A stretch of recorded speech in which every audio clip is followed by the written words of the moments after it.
सुप्रभात बच्चों। The awakened citizen programme के इस 9वें सेशन में आपका स्वागत है। जैसा कि अभी आप देख सकते हैं, recap and introduction to the pathways to awakening, यानी सेशन 3 से लेकर 8वें सेशन में जो हम लोगों ने बातचीत किया वही तो रिकैप है। और फिर इसके बाद पाथवेज टू अवेकनिंग, वे सारे रास्ते, वे सारे पाथवेज जो हमें जागृत करते हैं एक जागरूक नागरिक के रूप में।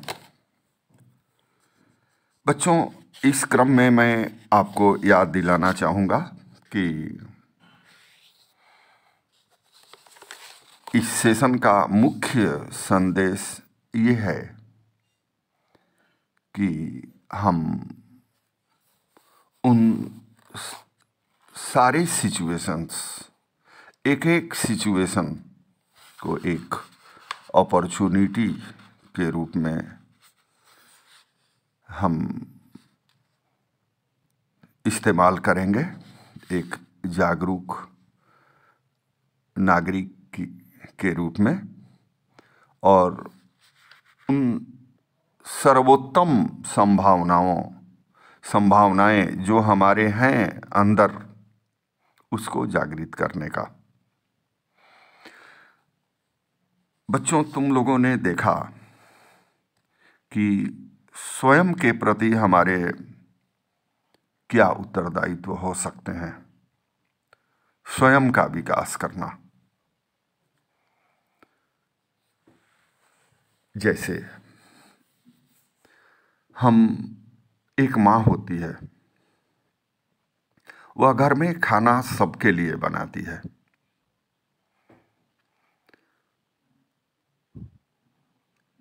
या एक पिता जो कुछ भी कमाता है वह अपने लिए नहीं, तो हम इसको कहेंगे एक सेल्फलेस लव फॉर अदर्स। या फिर दूसरी बात कहो कि स्वयं के प्रति जागरूक होना, इसका ये भी अर्थ हुआ कि आप अपने स्वयं के शरीर के प्रति आप जागरूक हों, आपका शरीर स्वस्थ हो। इसके लिए आप सवेरे जगेंगे, कुछ व्यायाम करेंगे, या फिर अपने शरीर की सफाई का ध्यान रखेंगे। ये हुआ आपके स्वयं के प्रति जागरूकता, क्योंकि अगर हम ऐसा नहीं करते हैं तो हम एक दिन रोगी हो जाएंगे। और जैसा कि अंग्रेजी में एक कहावत है, healthy mind lives in a healthy body. स्वस्थ दिमाग का विकास एक स्वस्थ शरीर में ही होता है। ये अपने स्वयं के प्रति एक जागरूकता हुई। दूसरी बात, हम अपने परिवार में लोगों के प्रति जागरूक रहें कि कब कैसा समय है, कब हमें माता की मदद करनी है, कब पिता की मदद करनी है। क्योंकि एक परिवार एक मानसिक रूप से एक दूसरे के प्रति समर्पित होता है। एक ऐसा परिवार जो एक दूसरे के लिए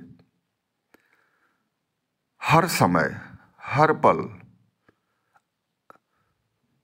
आंतरिक रूप से वह तैयार रहता है, इसी को परिवार कहा जाता है। आपको अपने छोटे भाई के प्रति क्या कर्तव्य है, बड़े भाई के प्रति क्या कर्तव्य है, माँ के प्रति क्या आपका उत्तरदायित्व है, इन सब चीज़ों को सोचना और एक सेल्फलेस जीवन, एक स्वार्थहीन जीवन, ऐसा नहीं कि स्वार्थी जीवन, नहीं, स्वार्थहीन जीवन होना ही चाहिए। बच्चों, इसी क्रम में हमने ये भी देखा था पिछले सेशंस में, यानी 3 to 8 सेशन में, कि विद्यालय के प्रति या एक समाज के प्रति या एक राष्ट्र के प्रति हमारे क्या कर्तव्य हैं, या हम उनके प्रति उन कौन सी संभावनाओं का विकास करेंगे।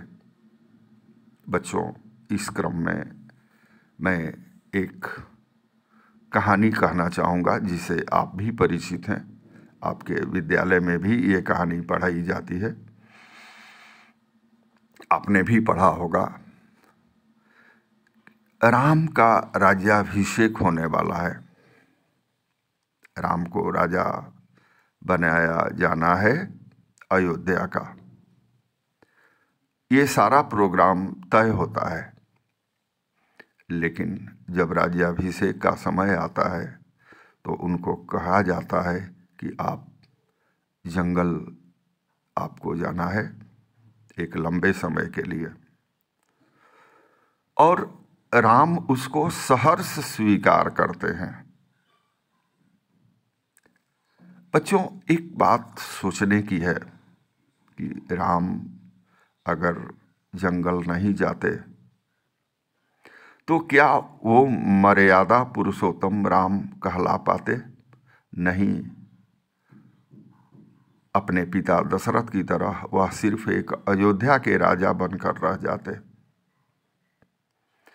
बच्चों, थोड़ा सा आगे और बढ़ें।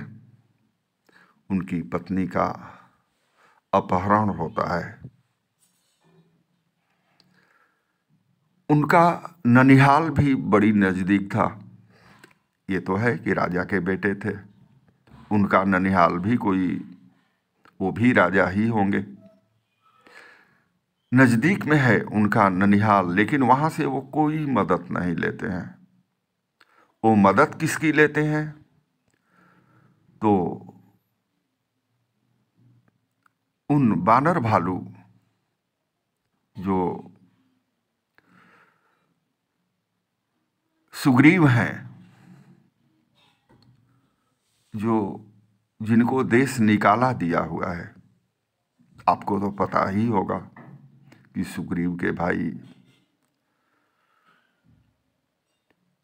बाली, जो बड़ी ही बलशाली थे, उन्होंने तो रावण को 6 महीने अपने बगल में रहकर घुमाया था,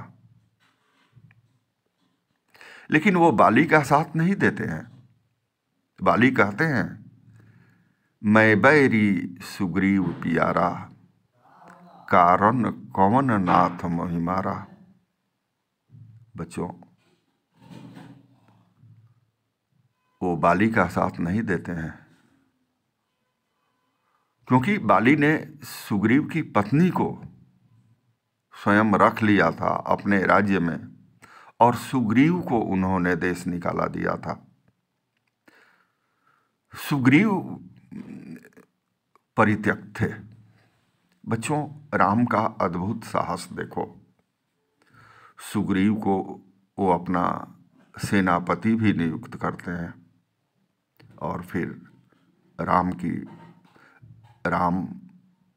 की लंका का विजय करते हैं।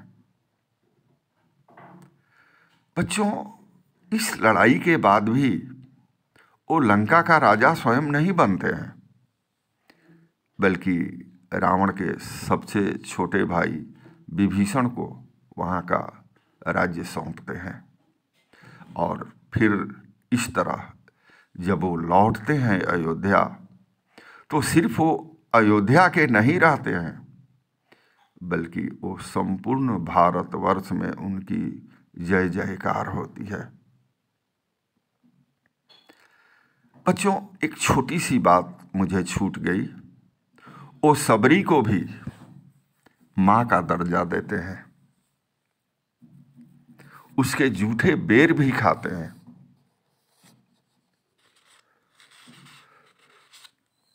जब वो अयोध्या लौटते हैं तो माँ कैकेयी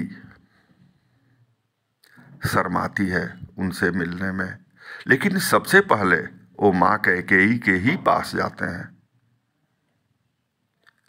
बच्चों, हमेशा याद रखो, हमारी महानता हमारे कर्तव्य और त्याग में है। अगर हमारे पास अगर ये दो शक्तियां हैं, हमारा कर्तव्य ठीक है, हमारा त्याग है अगर समाज के प्रति, विद्यालय के प्रति, देश के प्रति, तो निश्चित हमारी जागरूकता को कोई नहीं रोक सकता। इसलिए मैं यही कहूँगा, आप स्वयं एक ब्रह्म के रूप हैं, आप में वो सारी शक्तियाँ मौजूद हैं जो होना चाहिए। आपको ये कहा जाए कि आप एक तरह से ब्लैंक चेक हैं और ईश्वर ने आपको दो हाथ दिए हैं। इस चेक में जो भी भरना है आप अपने लिए स्वयं भरिए। बड़े भाग मानुष तन पावा, बड़ी भाग्य से मनुष्य का शरीर मिलता है। और मैं यही चाहूँगा कि आप एक महान मनुष्य हों। बच्चों, इस क्रम में एक दूसरी बात भी है, पाथवेज टू अवेकनिंग। जागरूकता के वे रास्ते कौन से होंगे, हमारा अप्रोच क्या हो उन सिचुएशंस के प्रति जो हम अपने आसपास सामना करते हैं। अभी अभी आपको मैंने राम की कथा सुनाया हमने। आप उन सारे अप्रोच को ध्यान रखें। मनुष्य अगर आपके सामने अगर कोई समस्या आती है तो आप उसको एक अपॉर्चुनिटी, एक मौका समझें कि शायद ईश्वर आपसे कुछ चाहता है। मान लो अगर आप एक अच्छे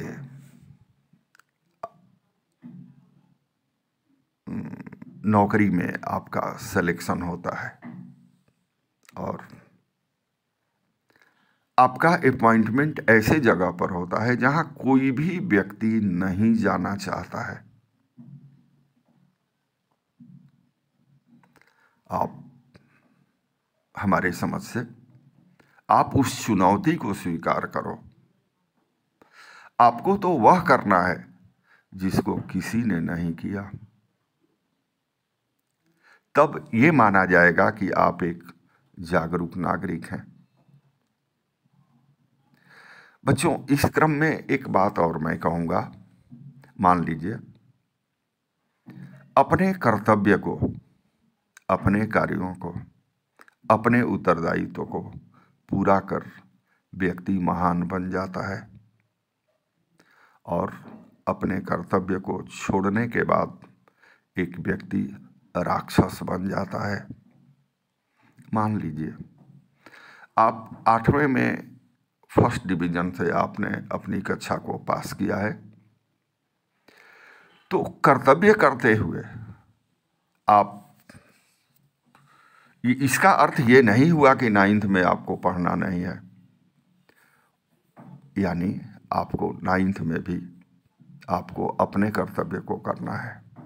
9th के बाद अगर आप वहाँ भी अगर प्रथम आते हैं तो बहुत अच्छी बात है। यानी वह फर्स्ट डिवीज़न, वह इस बात का सूचक है कि आपका रास्ता सही है, आप सही दिशा की ओर जा रहे हैं। और अगर हम अपने कर्तव्य को नहीं करते हैं तो निश्चित रूप से हम गलत दिशा की ओर जाते हैं। कभी भी हमें अपने मन में हमेशा पॉजिटिव थिंकिंग हमारा हो, ये पाथवेज है। क्योंकि अगर एक गिलास में आधा गिलास जल है, तो एक व्यक्ति कहता है कि आधा गिलास खाली है, ये तो निगेटिव सोच हुई। लेकिन अगर दूसरा व्यक्ति कहता है कि नहीं, ये इसमें आधा गिलास पानी भरा हुआ है, यही तो पॉजिटिव सोच है। मान लीजिए अगर कोई रास्ते में अगर एक दुर्घटना होती है, उस दुर्घटना में अगर मान लीजिए थोड़ी सी चोट आती है, तो पॉजिटिव सोच ये हुई कि कुछ नहीं हुआ, हमें आगे बढ़ना है, मैं बहुत कुछ ठीक हूँ। निगेटिव सोच हुई कि अब आप रास्ता पर चलना ही बंद कर दें, क्योंकि आपको चोट आ गई थोड़ी सी और आपने रास्ता ही छोड़ दिया। नहीं, ऐसा नहीं है। हम एक पॉजिटिव सोच को लेकर आगे बढ़ेंगे और निश्चित रूप से मैं ये सोचता हूँ कि ये हम एक जागरूक नागरिक बनने के तरफ अग्रसर हैं। तो बच्चों, मैं सोचता हूँ इस वीडियो को आप कई बार सुनें और जागरूक नागरिक का ये कार्यक्रम अभी और भी चलता रहेगा क्लास 9th में, और मैं सोचता हूँ इससे आप बहुत ही अधिक उत्साहित होंगे और एक अच्छे नागरिक बनेंगे। धन्यवाद।